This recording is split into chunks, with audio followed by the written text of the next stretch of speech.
ہم نے کیا کیا 10 جہاز رکھے اور 10 جہاز امریکہ کو دے دیے. اب اس وقت ٹرمپ نے یہ کہا کہ مجھے پاکستان سے ایسا تحفہ ملا ہے کہ جو میں بتا ہی نہیں سکتا ہوں, بہت زبردست تحفہ ملا ہے.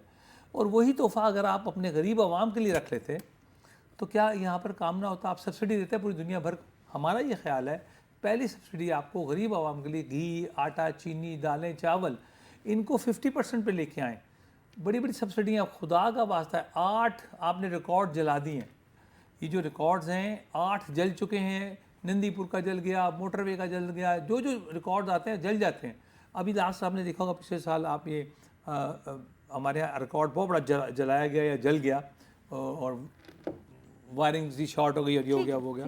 تو یہ سب کچھ کرنے کے بعد بھی عوام کے لیے, ہمارے بہت معصوم اور بھولے عوام ہیں پاکستان کے کہ وہ کمیٹڈ لوگ ہیں, کوئی خدارہ ان کے لیے کوئی اچھا کام یہ کریں کہ ان کو روٹی کھانے کو میسر ہو. ایک وقت کا کھانا کھا رہا ہے غریب آدمی, ایک وقت کا, تو حکمرانوں کو فرق نہیں پڑتا ہے. شاہی خرچے ہیں, 11 ارب کے جہاز لیے جا رہے ہیں. یہ 11 ارب سے کتنے لوگوں کے خاندانوں کو چولہے جلنے تھے؟ بالکل ٹھیک ہے سر, ابھی چلتے ہیں بریک پہ کیونکہ ابھی بریک کا وقت آ گیا اور ہم ڈسکشن کریں بلوچستان کے حالات ہیں اور اس وقت پاکستان کے حالات ہیں, معاشی لحاظ سے, چاہے وہ صوبوں کی بحث ہے, ان تمام چیزوں کے اوپر ڈسکشن کریں گے, لیکن ایک بریک کے بعد.